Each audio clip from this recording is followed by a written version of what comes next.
Hello, welcome back to another video. This video is going to be a second part of my first video responding to your unpopular K-pop opinions. If you haven't checked out my part 1, I suggest watching it, or else I will shave your eyebrows when you sleep. Anyways, I decided to give my opinions back after reading these unpopular opinions and show my point of view on it.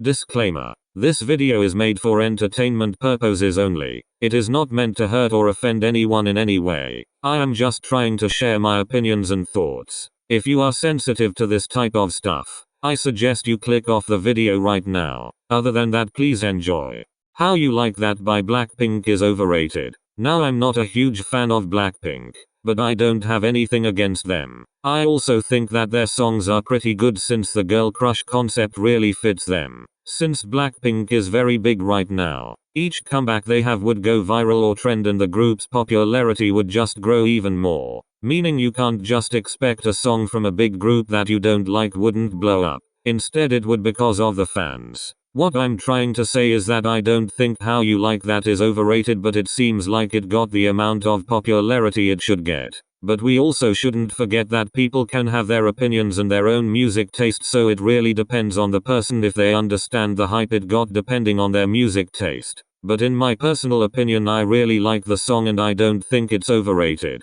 Some reasons I don't think it's overrated is because the song seems to follow the girl crush concept they always had, which helps others build confidence and many other good things. It's also very catchy and has a dance to it that everyone can do. The song is very good overall and the group's popularity probably made the song blow up than it would for a normal group. But again, if you think a song is not good or you don't understand its hype, that doesn't mean it's overrated unless the song is bad or did something bad, and that everyone can agree on it being overrated.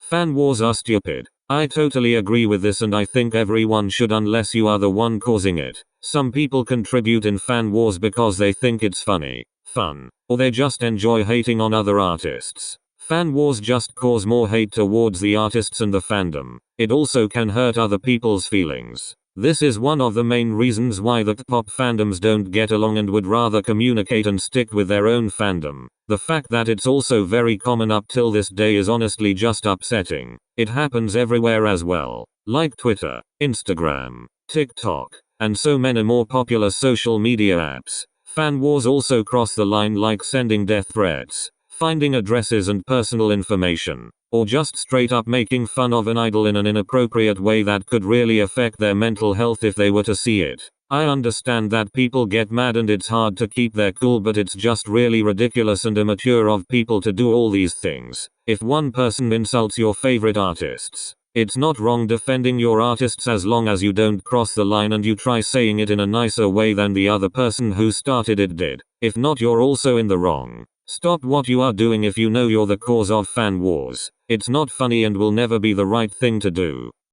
I don't care what the song means. Now, to be honest, that's kind of worrying to me. Now, I don't mean it in a very bad way, but it's kind of important to understand the meaning of the song. It tells a kind of story or message that really help people whenever they listen to music. Not every song may have one, but most of them do. If you really listen and understand the lyrics, and it would really hit you hard and feel some type of emotion that you have never felt before depending on the song. This doesn't just go towards the K-pop industry songs but music in general. I understand that you may just like the rhythm or the notes, but you could be also listening, dancing, singing, or whatever you do with music that can be having a meaning that may not be for you but other people can understand, and it would make you seem weird if you didn't understand it. If you don't understand the song by just reading or listening to the lyrics, it's not that hard to do a quick Google search. The main reason on how I got into K-pop was the deep meaning behind the songs. It's also very fun for the fans to make up theories about them, and the fans can also relate and connect to the artists in some type of way just by understanding the song.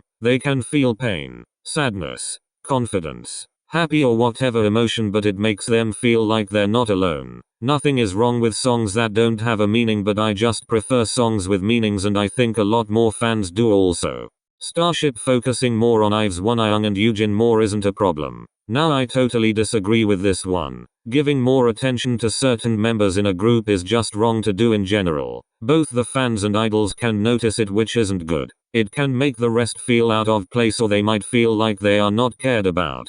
Fans get super angry at this too, which can also affect the group if they start hating on the member getting more attention, or maybe the whole group. It's even a bigger problem that Wonyoung and Youjin get more attention since they both already debut and was already in a very popular group, while the other members just started the career of being an idol and is already not getting equal attention compared to Wonyoung and Youjin. Now I am not saying that this is Wonyoung and Youjin's fault and they do not deserve any hate for something they can't control. Some examples are Wonyoung getting better outfits that make her stand out, or Youjin and Wonyoung becoming the ending fairies and having their face on the thumbnail of the video more often. These things are not things they can control and not something that they should be taking the blame for. So thinking that it isn't a problem for mainly focusing on Wonyoung and Youjin more, you should probably think again. I don't like BTS's V voice in his solos. I disagree with this one a lot. V has a very unique and deep voice. He may not be the best singer in the K-pop industry, but he definitely has some talent and it shows in both the group's songs and his solos. V has a very calming, soothing,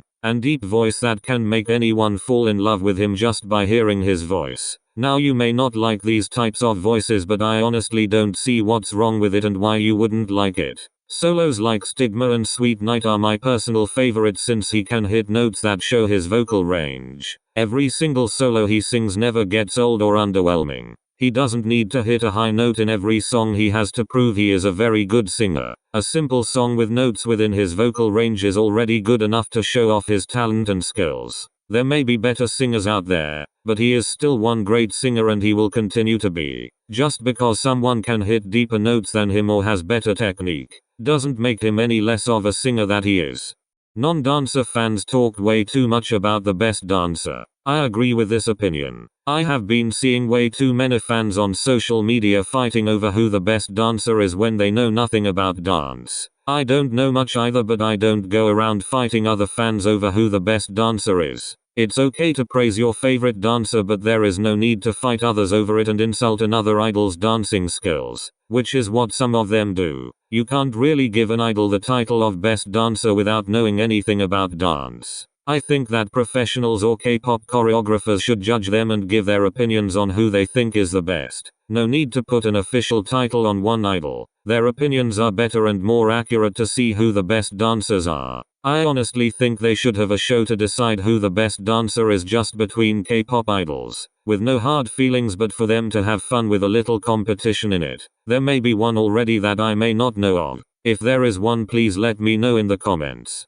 Female idols should wear safety shorts that match their outfits. Now I totally agree with this. It's sometimes concerning that you can always see the safety shorts, but I'm glad that female idols can dance more better and comfortably. Though black safety shorts are plain and simple, sometimes it ruins the outfit's theme or color scheme. If the safety shorts were the same color or would go along the same color scheme, I feel like it wouldn't be as noticeable and it would really keep the outfit together. But if they don't have availability to shorts in different colors, then the black ones are perfectly fine, and the main reason is really to protect female idols with such short outfits. But the safety shorts matching the outfit would be really nice.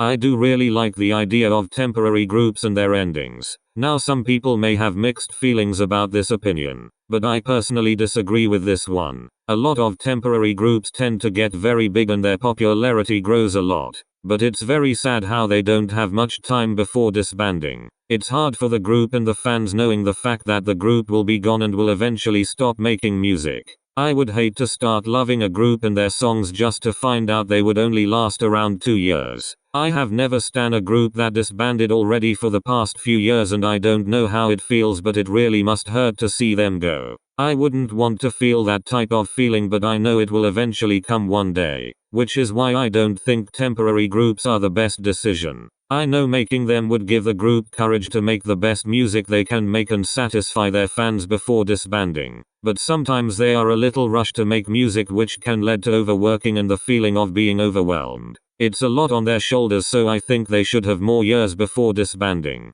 If you listen to a group's music regularly and know most of the members' names, that makes you a fan. I totally agree with this. This is basically the perfect definition of a regular fan. Some people may not want to admit it themselves, but they make it pretty obvious that they are one. Some people may not want to admit it because the group may have done something problematic. But let's be honest, almost all groups have done something problematic. There is really no harm in saying you are a fan of a group. Everyone should be welcomed in every fandom without a problem unless you did something very concerning or bad. If you know little inside jokes, know most of the members' name, and most importantly listen to their music a lot, know little or certain things about the members and even have a bias, that means you are definitely a fan. People shouldn't worry since they won't be the only fan because each group has a fan base, so there is no need to worry. Supporting a group isn't bad at all. It's great actually. Now this is the end of the video. I hope you liked it. Please subscribe and like the video if you did, and I'll see you guys in the next video. Bye guys!